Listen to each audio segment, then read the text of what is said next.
This was, for many years, talked about as kind of a dream match. And why didn't the Hogan-Flair thing work? Well, I think because probably the egos, in the sense that two guys both had. Hogan had a set routine way he worked. He could only work a certain way. Had to work the Hulk Hogan kind of way. And Ric Flair was just the same mentality. He was set in his own ways of how he had basically, both of them were two guys that had the same match every night so when you mix them together and say, okay, now try to mix and combine, they were at a loss as to how to do that. Does a booker, a promoter, somebody, is it their job to pull the guys aside and say, listen, this isn't going to work unless one of you starts to dance to somebody's music? I suspect, I'm guessing, but I'm sure Vince tried. Yeah. You know? I mean, I'm thinking that I'm sure there was a lot of reasoning there.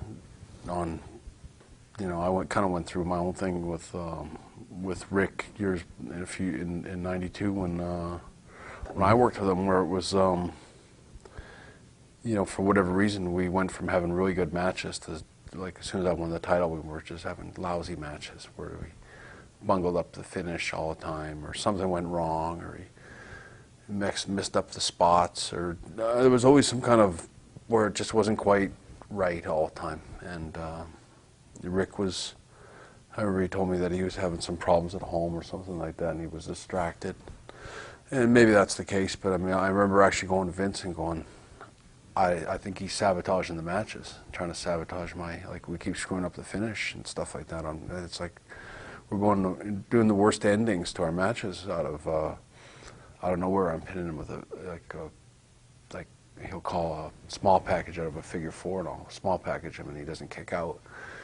And it's like the worst ending of the match. It's so flat, and it's like hardly even a clap. And I'm looking at him like, you're killing me off every night. And killing himself too, because you. Well, he was leaving, going to WCW at that time. But I remember telling Vince, like, we had 90 days left with him, and I was working with him, and I said, I'm not sure if he's on the level with me, because he's ruining the match every night on purpose, or it seems to me. And then Vince and me talked about it more, and I think we had meetings with Rick in the building where Pat Patterson flew in, and we talked.